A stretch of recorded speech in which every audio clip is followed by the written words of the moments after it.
Capsized 1,000 times better than a good day at work. Written by Tony Angelo. Table of Contents. Chapter 1, The Charmer 3. Chapter 2, A Trail of Broken Hearts 6. Chapter 3, The Misguided Journey 8. Chapter 4, The Capsizing 11. Chapter 5, Unravel the Truth 15. Chapter 6, What Recurs. 17. Chapter 7, The Haunting 19. Chapter 8, Last Ditch Efforts 20. Chapter 9, A Surprising Turn 22. Chapter 11, Redemption and Sacrifice 27. Chapter 12, What Followed. 28. Chap 13, Solving the Mysteries 30. Chapter 14, A Risky Mission 32. Chapter 15, Revelations and Betrayal 35. Chapter 16, Revelation 37. Chapter 17, A Fresh Start 39. Chap 18, A Negative Presence 41. Chapter 19, The Prison of Nightmares 43. Chapter 20, The Descent into Madness 45. Chapter 21, The Decisive Conflict 47. Chapter 22, A Glimmer of Redemption 49. Section 23, Rebirth 51. Chapter 24, A Legacy of Redemption 54. Chapter 1, The Charmer. Erik Jensen, a tall, attractive insurance agent from Norway, exuded confidence and charisma. He pulled people in with his charismatic presence but hid a sinister truth beneath his endearing exterior. Erik was a skilled manipulator who took advantage of people for his gain. Erik spent his days scamming his clients into overpaying for insurance coverage while navigating the busy streets of Oslo. He delighted in his dominance over them and his capacity to take advantage of their gullibility. His desire for a lavish lifestyle increased as his riches did. Erik entered a cafe one afternoon, his piercing blue eyes searching the area for potential prey. His attention was drawn to a young pair talking. He walked over to their table with a relaxed smile, radiating charm and charisma. Erik politely replied, "Excuse me, I could not help but overhear your discussion about insurance. Mind if I join you? I happen to be an expert in the field." Erik's approach charmed the couple, who exchanged nervous glances before nodding. He skillfully crafted monetary safety and protection narratives, persuading them that his policies were the most excellent choice. The young husband John leaned forward, his worried eyes bulging. "We want to protect our family but do not know where to begin. We have been having trouble finding the right insurance coverage." Erik backed up, a sympathetic expression appearing on his face. "I entirely comprehend your predicament, John. It is a difficult task, but there is where I come in. With my knowledge, I can create an insurance strategy to guarantee your family's future." John's wife, Sarah, paused. "How can we be sure you are different, though? We have heard stories of insurance agents taking advantage of people and overcharging them for policies they do not need." Erik grinned broadly and looked at you with assurance in his eyes. "I appreciate your concerns, Sarah. Unfortunately, there are dishonest agents out there. Still, I take pride in being open and truthful, and I only recommend policies catered to your particular needs because I value your trust," the agent said. John caught Sarah's eye and nodded in agreement. "Okay, Erik. We will give it a try. If you are as dependable as you claim to be, we are prepared to take that risk to safeguard our family." Erik retrieved some paperwork from his briefcase. "Sarah and John, thank you for your trust. Let us get started. I will walk you through the process, ensuring you have a comprehensive policy that addresses your needs." The young couple unintentionally entered Erik's web of lies due to his expert manipulation, which allowed him to take advantage of their fragility and obtain another lucrative insurance policy. Chapter 2, A Trail of Broken Hearts. Erik's romantic aspirations were the same as his career aspirations. He sought out powerful and wealthy women, seeing in them nothing more than stepping stones to a higher position. His first wife was a skilled jeweler from Sweden named Ingrid. Erik charmed her, but when he took her money, he cruelly deserted her, leaving her sad and destitute. Erik's romantic aspirations were the same as his career aspirations. He sought out powerful and wealthy women, seeing in them nothing more than stepping stones to a higher position. His first wife was a skilled jeweler from Sweden named Ingrid. Erik charmed her, but when he took her money, he cruelly deserted her, leaving her sad and destitute. Erik continued with his next conquest despite the consequences of his deeds. This time, it was Mia, a successful marijuana boutique owner from Denmark. Erik viewed her as a chance to broaden his network of illegal contacts and gratify his material needs. Erik was embarrassed and left empty-handed after Mia, who had uncovered his true motives, turned the tables on him. Ingrid, thank you, Erik.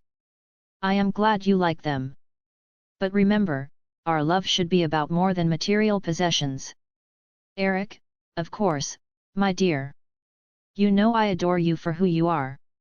These gifts are just a way for me to express my affection. Ingrid, of course, my dear. You know I adore you for who you are. Mia, thank you, Erik, but I cannot help but wonder if you are truly interested in me or what I can offer. Erik, do not be silly, Mia. I genuinely care about you.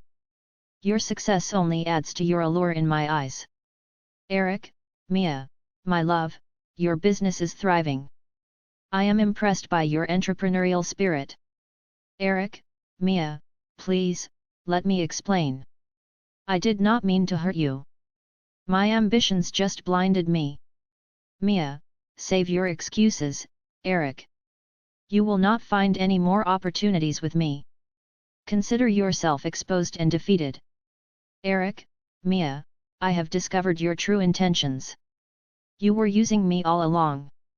Erik saw Mia, a woman from Denmark who owned a prosperous marijuana dispensary, as an opportunity to satisfy his material desires and expand his network of illicit connections. Undeterred by the consequences of his actions, Erik pursued his next conquest. This time, Mia. However, Mia soon discovers his true intentions, and in a twist of fate, she turns the tables on Erik, leaving him empty-handed and humiliated.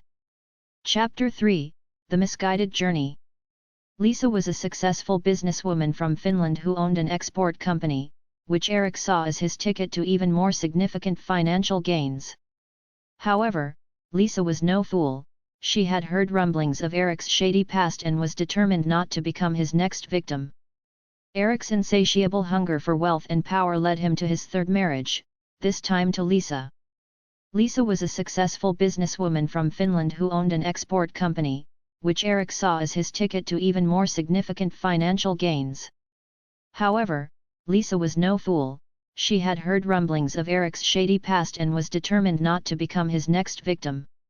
Erik's insatiable hunger for wealth and power led him to his third marriage, this time to Lisa. Little did Erik know that this journey would prove his undoing. As they set sail, tensions between the couple grew, with Lisa growing increasingly suspicious of Erik's true motives. Lisa proposed a romantic sailing excursion across Iceland and Jan Mayen Island to test Erik's devotion. Erik, indeed, my dear. This sailing vacation will be ideal for us to connect and enjoy each other's company. But Erik, I want to be honest. I cannot wait to discover the breathtaking landscapes with you. I will not put up with any lying or trickery. Can you guarantee me sincerity? Erik, Lisa, my love, you have my undivided attention. Lisa, actions speak louder than words, Erik. You are the missing piece in my life, and I will do anything to prove my loyalty. Remember, I am not one to be duped. Building trust takes time. Erik, I have been hearing rumors about your past, said Lisa. Sincerely, have you utilized your prior unions for your benefit? Erik, Lisa, those are simply unfounded rumors. I can promise you that I have only good intentions for you. Lisa, Erik, I will keep a close eye on you. We shall break up if I discover any signs of dishonesty. The dialogue in this novel section depicts Lisa's tension and suspicion, informing Eric that his actions would be closely scrutinized. Lisa confronts Eric about his past and establishes clear boundaries for their relationship. Little did Eric know that this journey would prove his undoing.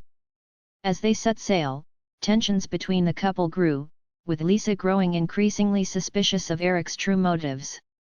Lisa proposed a romantic sailing excursion across Iceland and Jan Mayen Island to test Eric's devotion. Chapter 4: The Capsizing.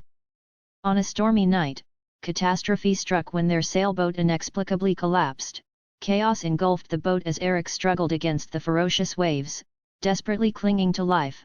The Black Seas absorbed the ship, leaving behind only debris and the eerie recollection of their tragic journey.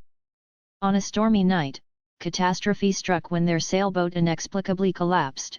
Chaos engulfed the boat as Eric struggled against the ferocious waves, desperately clinging to life. The Black Seas absorbed the ship, leaving behind only debris and the eerie recollection of their tragic journey.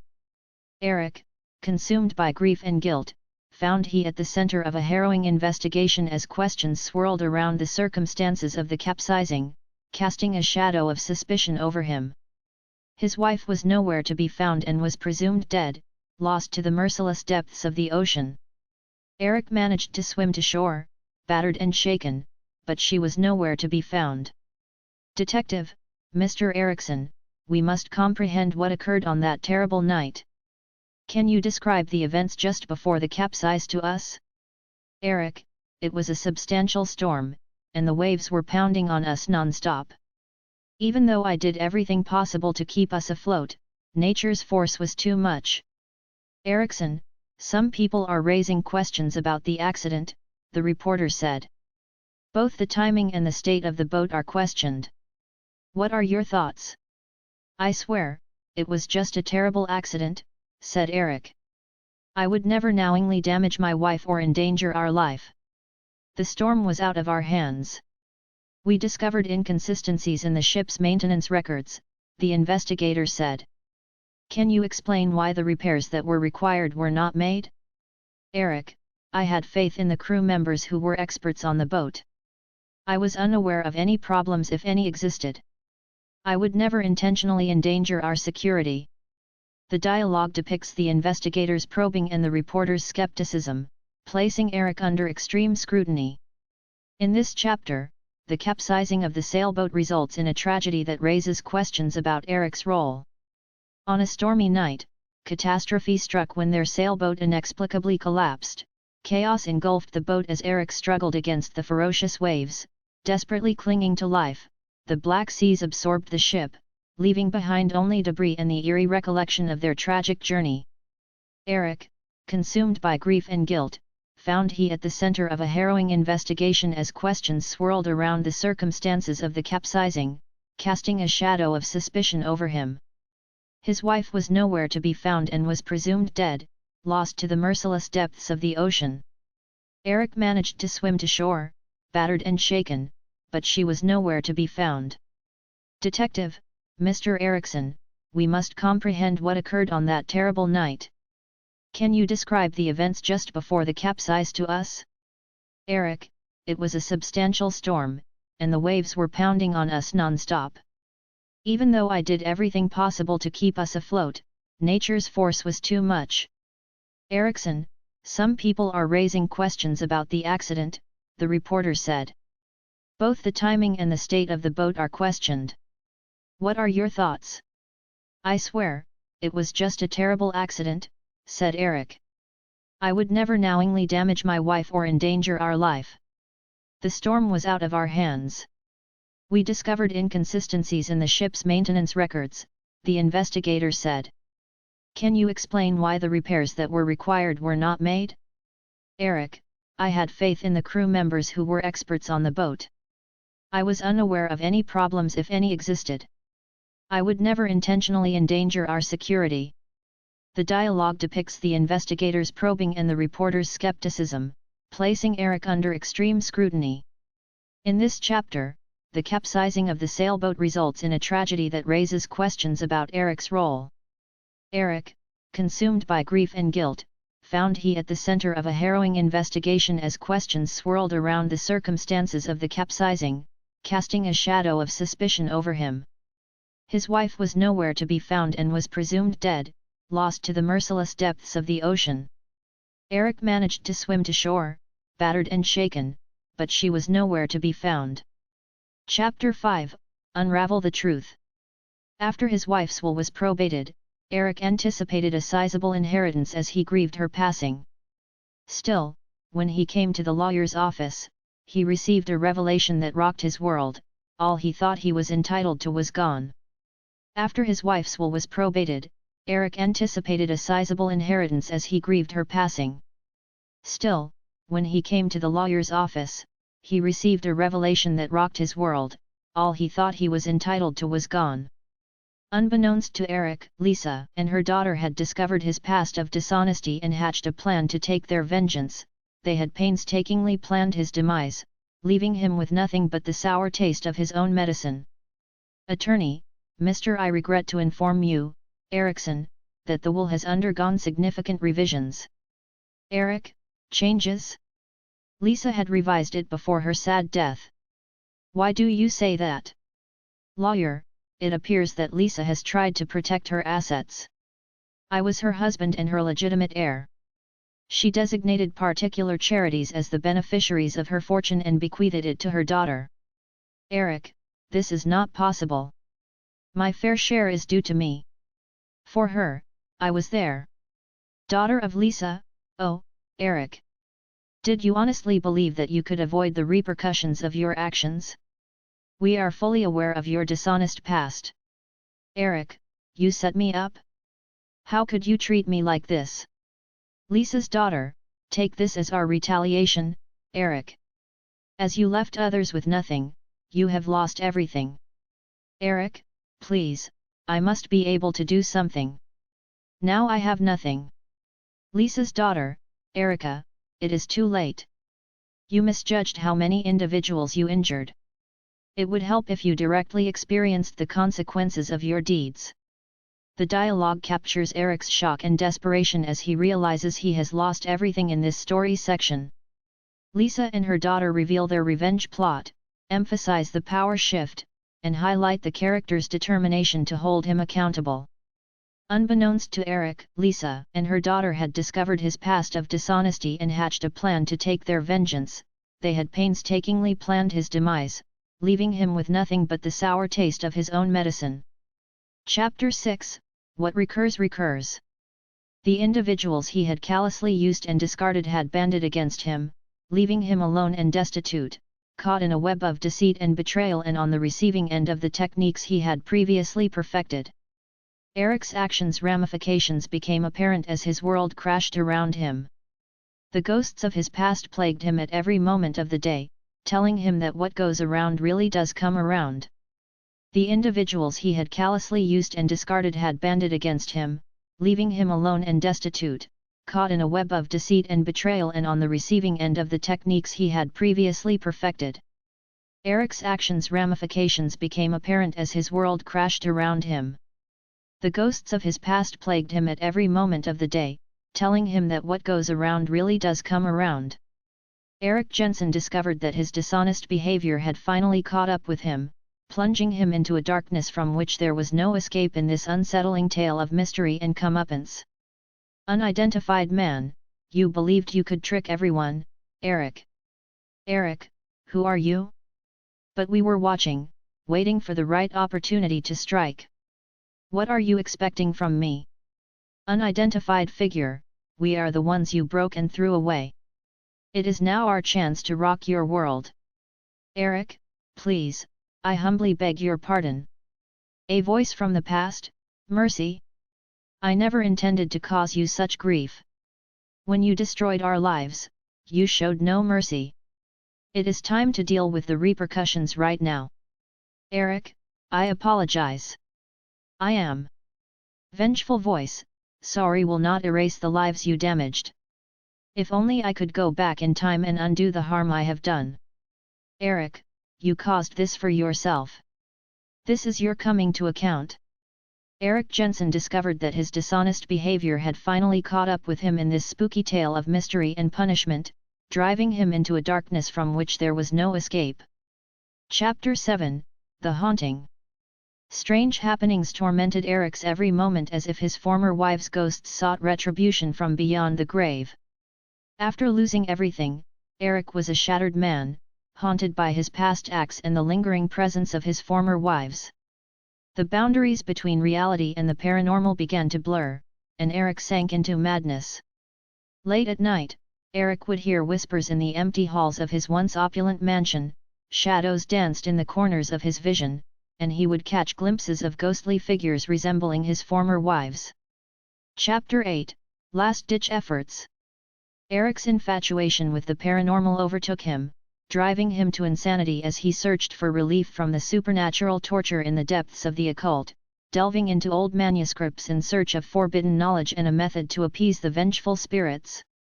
Eric's infatuation with the paranormal overtook him, driving him to insanity as he searched for relief from the supernatural torture in the depths of the occult, delving into old manuscripts in search of forbidden knowledge and a method to appease the vengeful spirits.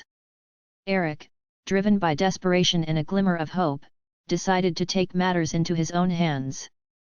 Through his investigation, Eric uncovered a ceremony that promised to sever the ties with the spirits and present him with atonement. Eric, I have read through the old writings and think I have found a means to end this suffering. To appease the angered spirits, I must carry out the ritual and make a sacrifice. Mysterious voice, do you grasp the repercussions of such an act, Eric? It is a huge load to carry to sacrifice life, but I have no other option. Whatever it takes, I am prepared to do to escape this curse. Eric, I have assembled the components needed for the ceremony. Inner voice, are you sure about this, Eric? The moon is at its fullest tonight, making it the ideal time for the ritual. Do you wish to walk the route of taking another person's life to save your own? Eric, the ghosts of my past haunt me. I must continue if this ceremony can bring me redemption. Everything is ready, said Eric. I must now face the truth. Eric Jensen, you dare break the balance of life and death. I offer this sacrifice in exchange for your release from the vengeful spirits. Eric, please, spirits forgive me and free me from this eternal torment. You cannot escape the consequences of your actions. The dialogues reflect Eric's determination, inner conflict, and interaction with the mysterious voices and spirits in this section of the story, adding a layer of suspense and ambiguity. Eric's desperation drives him to investigate the occult and perform a ritual to sever the ties with the vengeful spirits. Eric, driven by desperation and a glimmer of hope, decided to take matters into his own hands.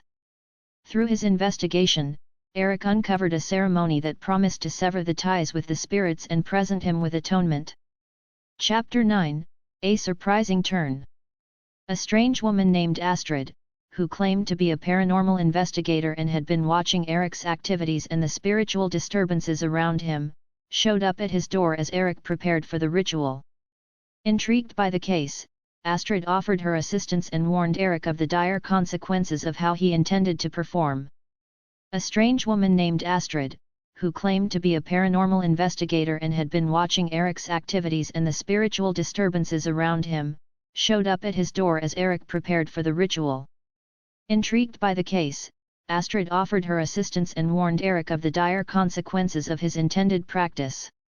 Together, they investigated the dark forces at work and discovered a startling revelation: it was not the ghosts of his former wives seeking vengeance but a more significant, evil force that Eric had unknowingly awakened.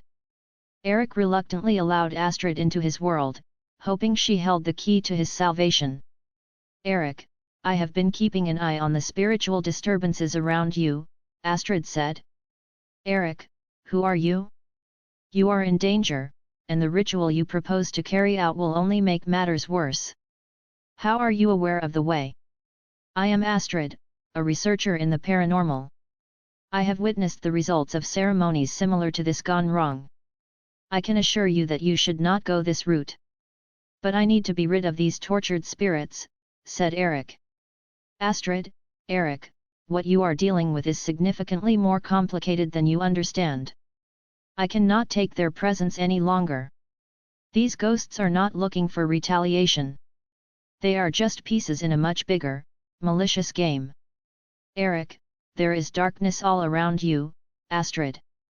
You risk letting out an even greater evil by carrying out the ceremony. Eric, I do not know if I can trust you, but I am out of options. We need to find another means to protect you and deal with the real cause of this malice. Please enlighten me on how to put an end to this nightmare. The dialogues reflect Eric's desperation and Astrid's concern for his well-being as she enters the scene and warns him about the consequences of the ritual he intends to perform. They start to uncover the true nature of the spiritual disturbances and the presence of a greater, evil force. Their collaboration is set to confront this evil and find a different solution. Together, they investigated the dark forces at work and discovered a startling revelation. It was not the ghosts of his former wives seeking vengeance but a more significant, evil force that Eric had unknowingly awakened. Eric reluctantly allowed Astrid into his world, hoping she held the key to his salvation. Confronting the malevolence in Chapter 10. As they delved deeper into the shadowy world of the paranormal, they found a web of deceit and betrayal that connected Eric's past actions to a sinister entity. Eric and Astrid embarked on a perilous journey to confront the malevolent force torturing him. As they delved deeper into the shadowy world of the paranormal, they found a web of deceit and betrayal that connected Eric's past actions to a sinister entity. Eric and Astrid embarked on a perilous journey to confront the malevolent force torturing him. Astrid, driven by her secrets and goals, revealed herself as a guardian of ancient knowledge, charged with defending the planet from the evil Eric had unintentionally unleashed. The presence became more robust with each step, bent on capturing Eric's soul as penance for his transgressions. We are up against a strong foe, Astrid said. Eric, what have I done? This evil energy feeds on your inner darkness and attempts to devour your soul. How can we prevent it? Astrid, Eric, we have to face the facts. We now must end this entity's reign of terror because of your previous deeds. But how do we have a chance against such a strong force, Eric? Astrid, I have information and weapons from long ago that can help us in this conflict. We can harness your inner light to fight the darkness together. Eric, what part do you play in this, Astrid? Why do you support me? I am a guardian of old wisdom tasked with defending the world from evil forces, said Astrid. Your axe unintentionally released this entity, and it is my responsibility to help you avoid more damage. There is no time to waste, Eric, says Astrid. We need to confront the evil directly and win back our souls. Are you prepared to face the repercussions of your past? Eric, I am forced to confront my demons. Let us finally put an end to this nightmare. The dialogues in this section of the story emphasize the seriousness of the situation and the realization that Eric's past deeds are connected to the entity. Astrid's role as a guardian of ancient knowledge is also revealed. The characters acknowledge the need to confront the darkness and reclaim Eric's soul, and the scene is set for a climactic battle between light and dark. Astrid, driven by her secrets and goals, revealed herself as a guardian of ancient knowledge, charged with defending the planet from the evil Eric had unintentionally unleashed. The presence became more robust with each step, bent on capturing Eric's soul as penance for his transgressions. Chapter 11, Redemption and Sacrifice. Eric came to understand that the true essence of his redemption lay not in taking another life but in taking his own as the confrontation with the evil entity drew closer. He needed to make amends for his past mistakes and save everyone he had harmed along the road. Eric met the evil, giving himself as a vessel to permanently capture the dark force in a dramatic conflict between good and evil. Eric redeemed himself with a selfless deed, ending the cycle of his wrongdoing. Chapter 12, What followed? The conflict was over, and the evil force was defeated. The ghosts Eric had offended got closure and tranquility because of his sacrifice. Astrid said goodbye to Eric after doing her job and left him to start again in life. The conflict was over, and the evil force was defeated. The ghosts Eric had offended got closure and tranquility because of his sacrifice. Astrid said goodbye to Eric after doing her job and left him to start again in life. Eric embarked on a path of atonement with a fresh sense of thankfulness and humility. By using his experiences to support others and mend the cracks in his soul, he tried to atone for the suffering he had brought about. Astrid, Eric, the battle is won, but your journey of redemption has just begun. Remember, true change comes from within.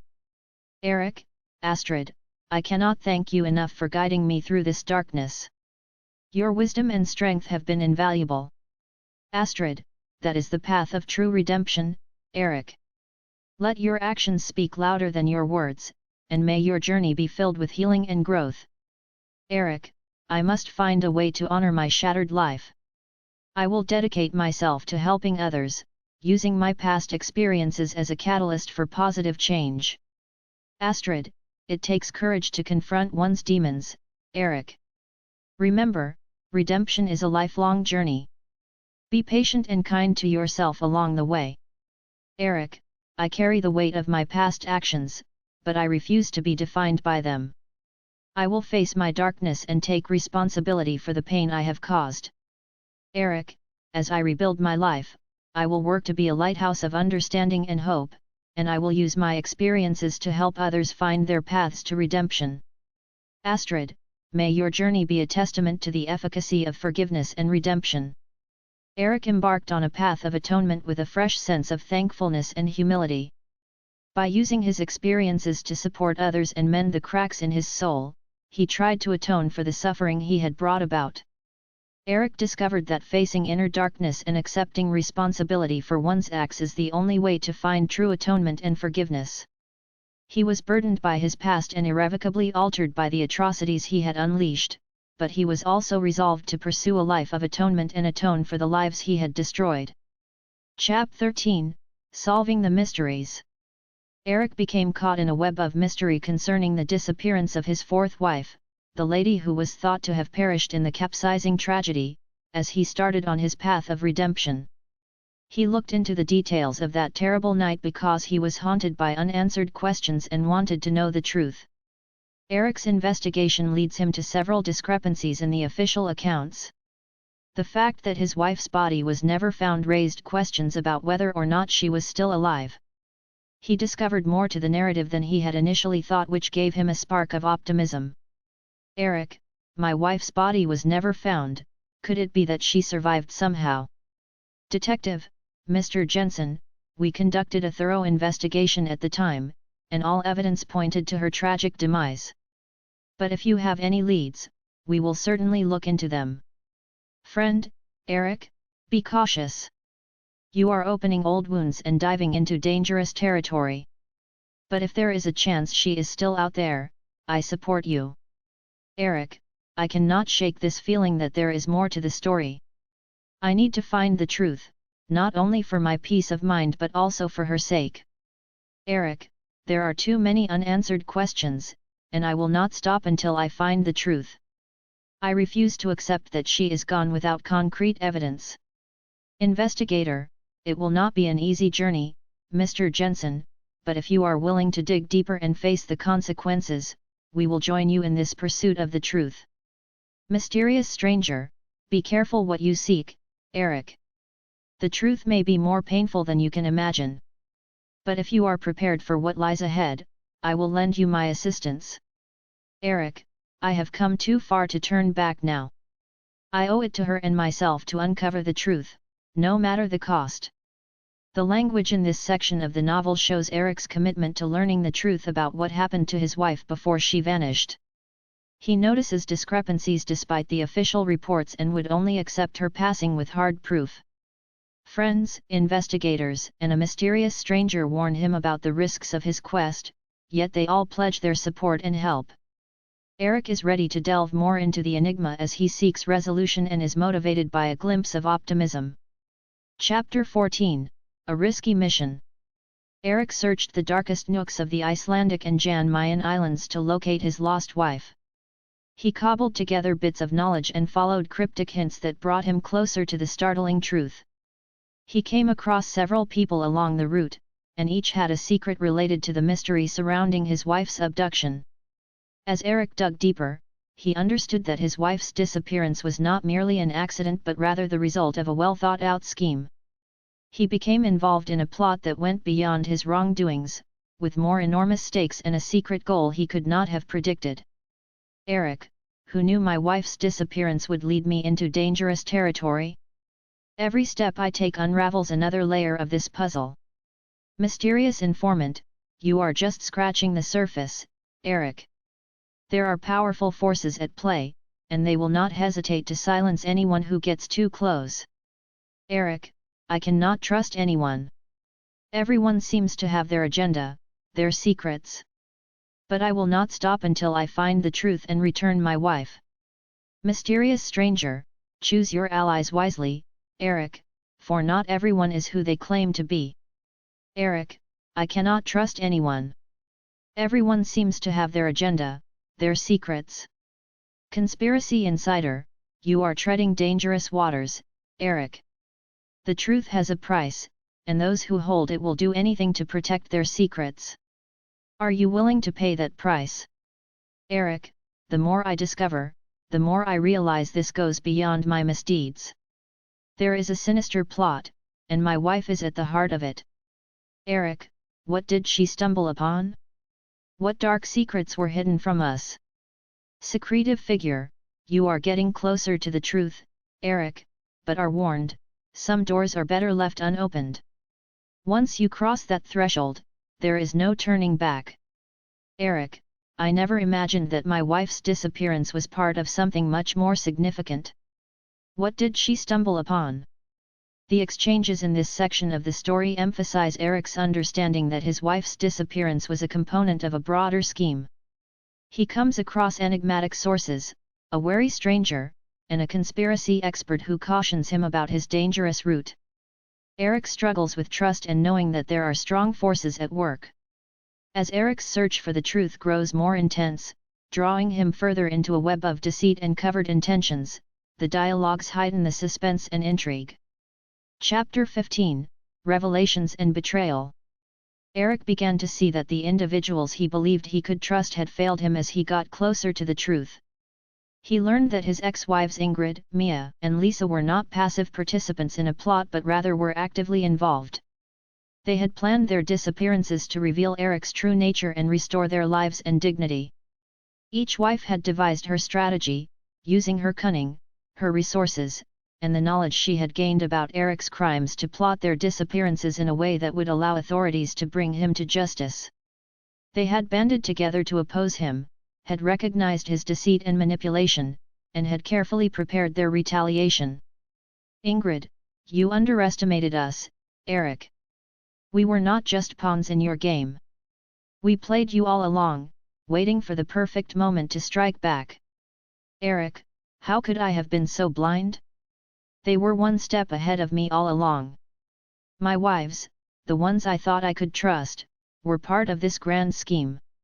Eric, I cannot believe they knew this would happen. I thought I had them under control, but it was the other way around.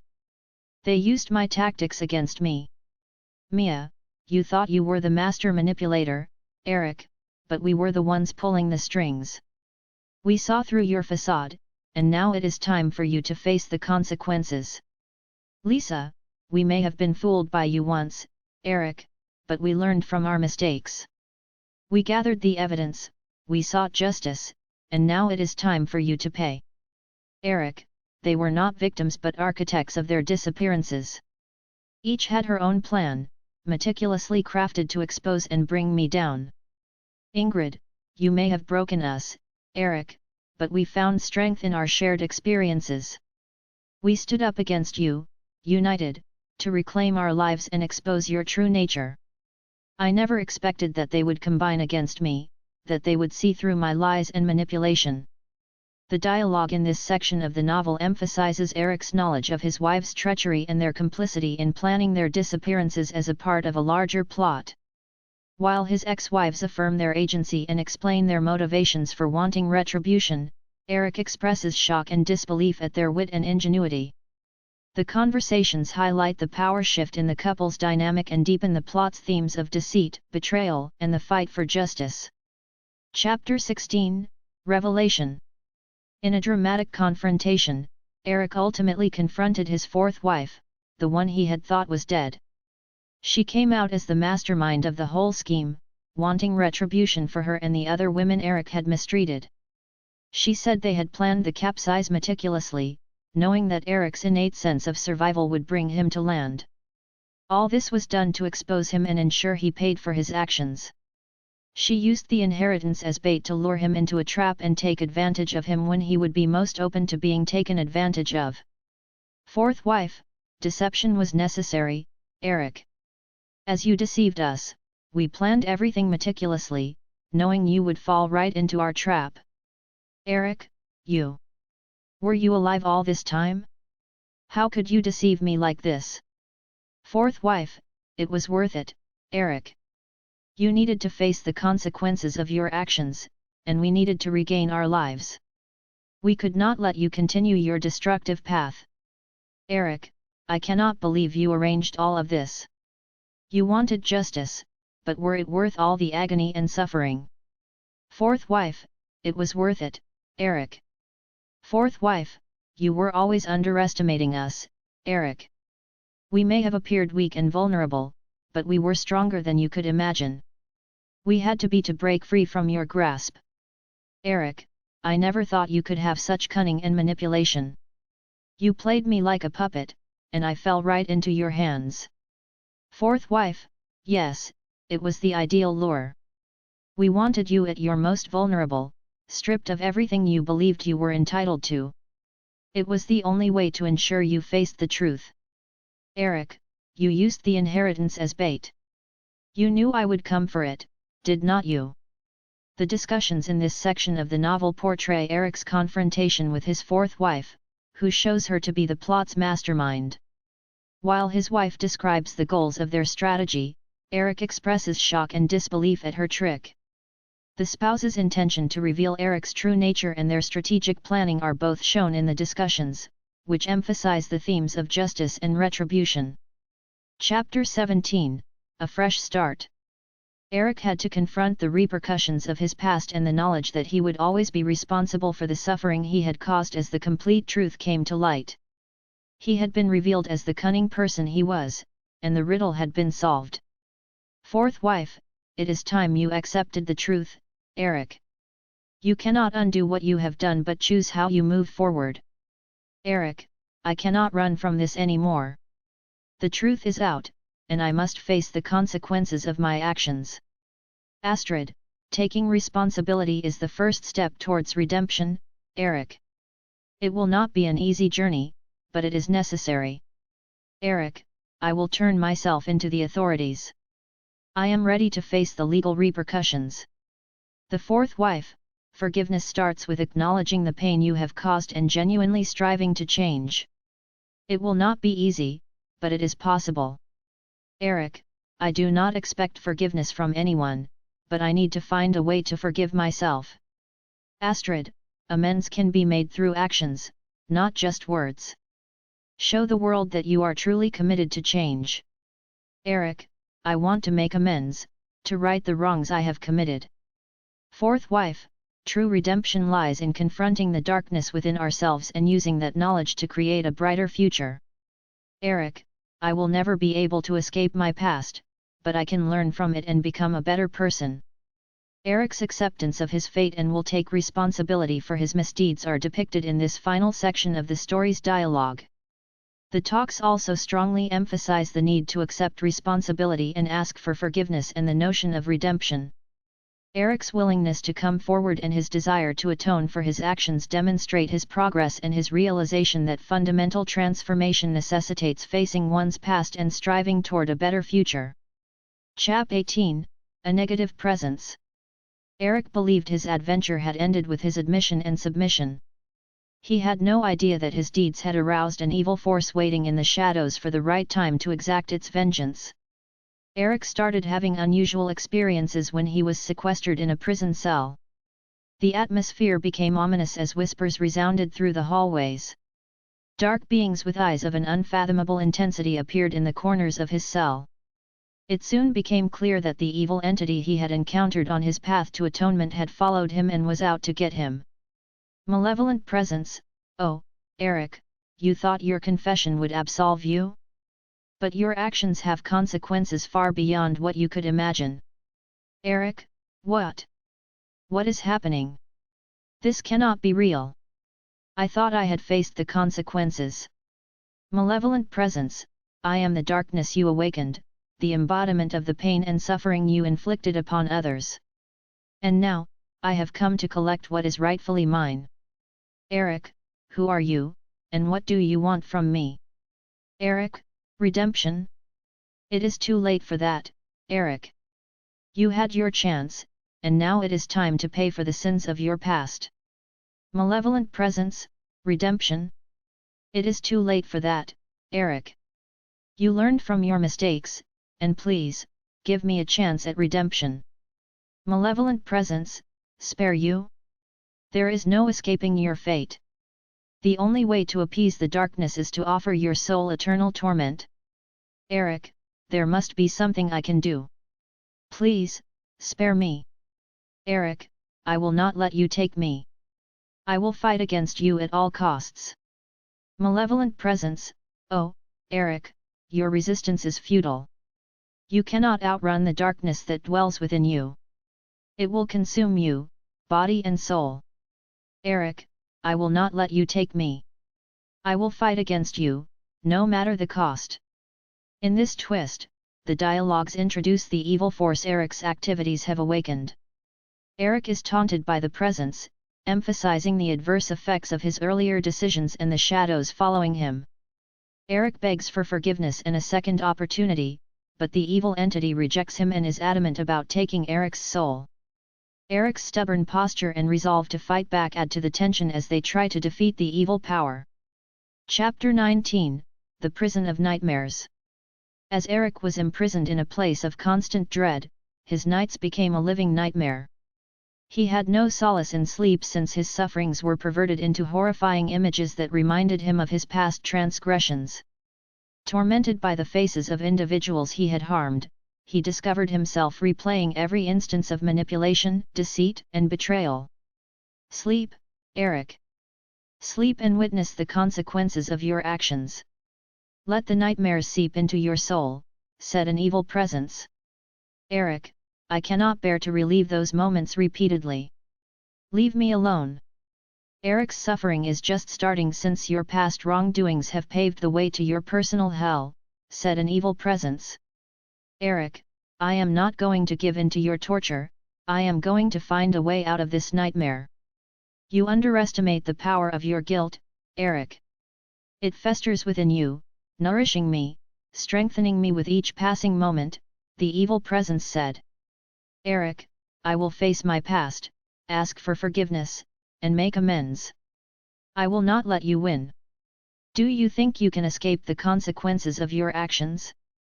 Your sins are etched into the very fiber of your being, forever binding you to your fate, said an evil presence. Eric, even in the face of your malice, I will find redemption. I may carry the burden of my past, but I will not let it define me. Eric is described in this conversation as haunted by his previous deeds and caught in a never-ending loop of nightmares. Eric's agony is enjoyed by the evil spirit, who plays with his emotions and tempts him to give up. Eric promises to face his history, ask for forgiveness, and make amends but refuses to give in to the darkness. Eric's will to find redemption and resist the evil power that wants to eat him is highlighted in the discussion. Eric's guilt and terror were being used as food by the evil spirit, which grew more assertive. It tempted him to give in to despair and darkness by whispering bad thoughts into his mind. Eric realized that this being wanted his spiritual annihilation more than just retaliation. Chapter 20, The Descent into Madness. Eric's sanity started deteriorating due to his trauma and the evil force's constant agony. His guilt-ridden consciousness and the nefarious whispers that crept into his thoughts engaged in a mental battle. In the depths of his misery, Eric discovered an old custom that was said to drive away hostile ghosts. Desperate, he was moved to execute the ritual to escape the evil force's control. But while he engaged in unlawful activities, he unwittingly helped the creature by becoming closer to its black web. Eric, you think you can escape me?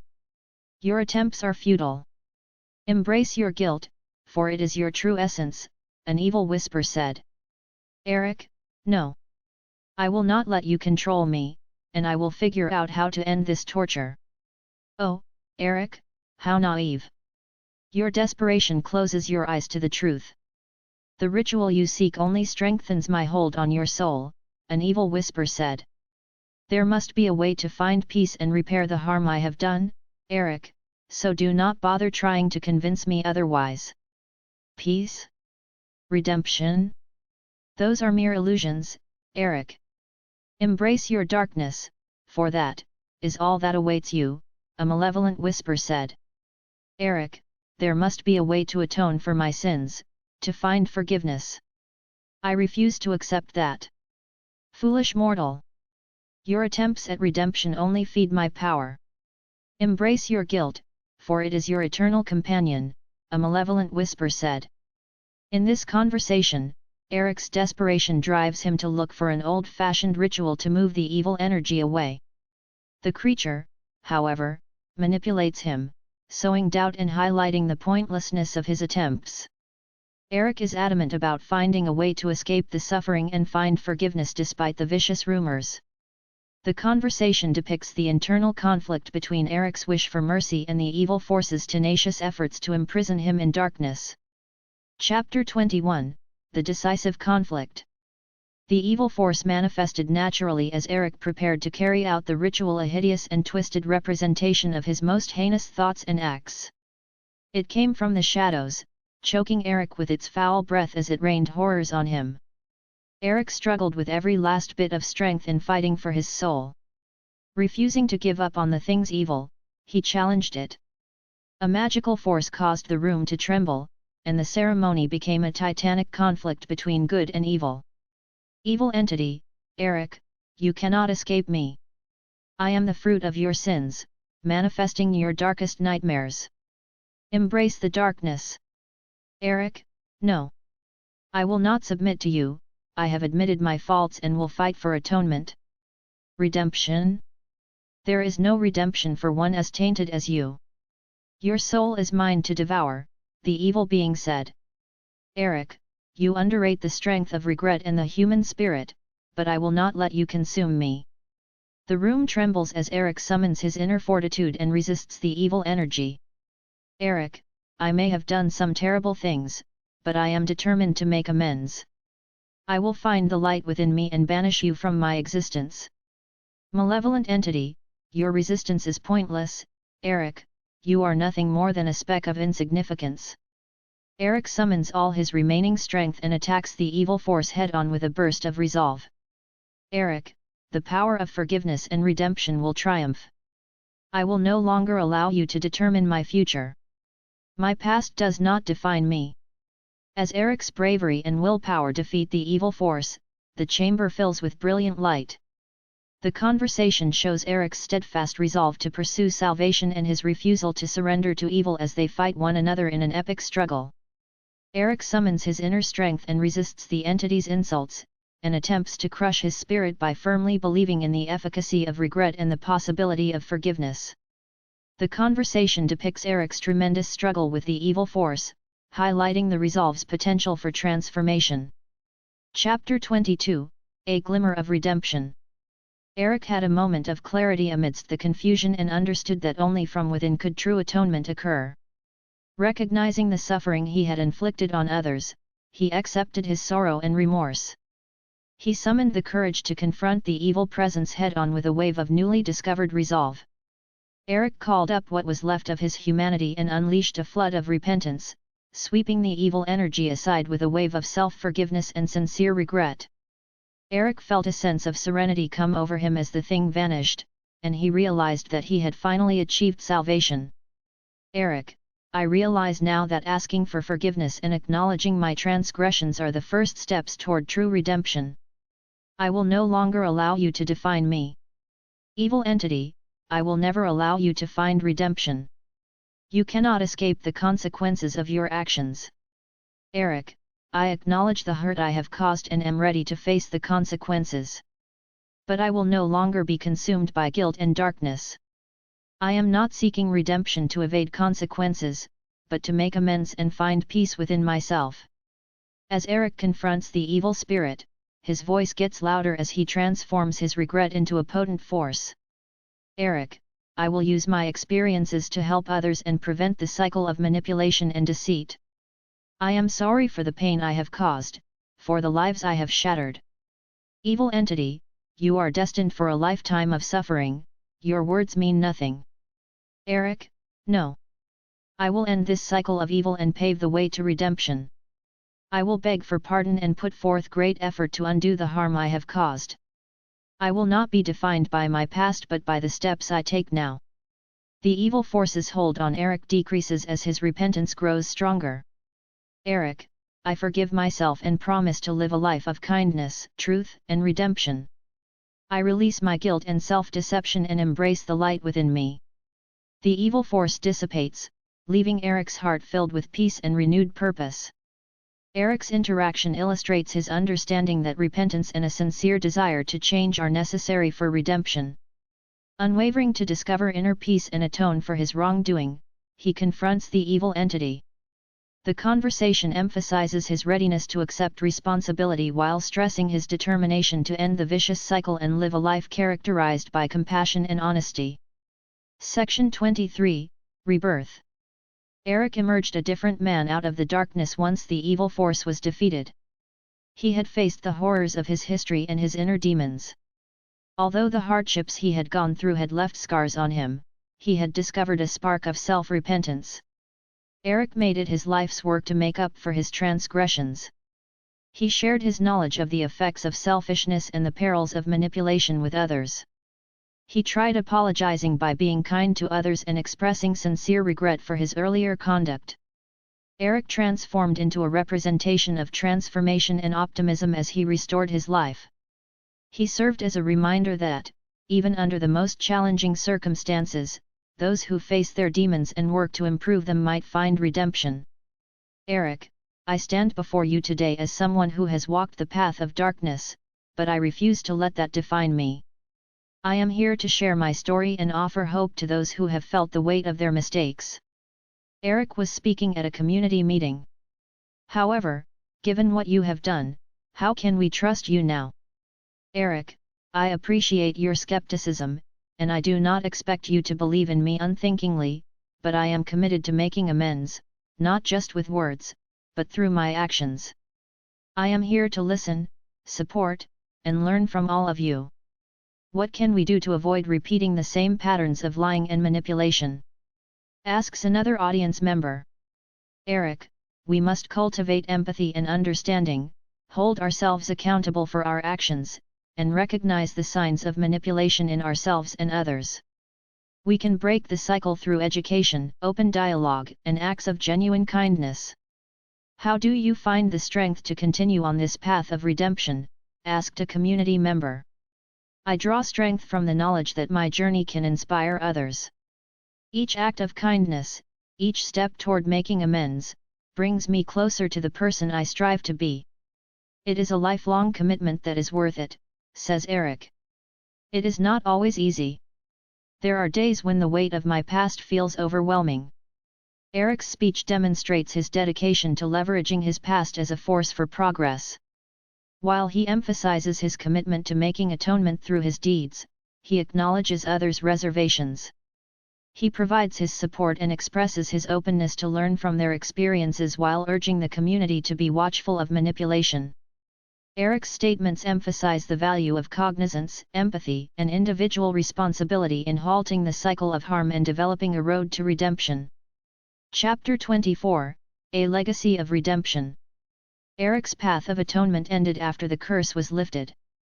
He was burdened by his past deeds and had been irrevocably altered by the atrocities he had experienced, but he finally found the redemption he had been looking for. Eric committed the remainder of his life to serving others, sharing his knowledge, and averting others from falling victim to the same circle of evil. His message of salvation and the value of introspection led him to advocate for empathy and compassion. In the end, Eric's narrative served as a reminder that real redemption is possible, even in the face of unimaginable horrors, for those ready to face their past and work toward a better future.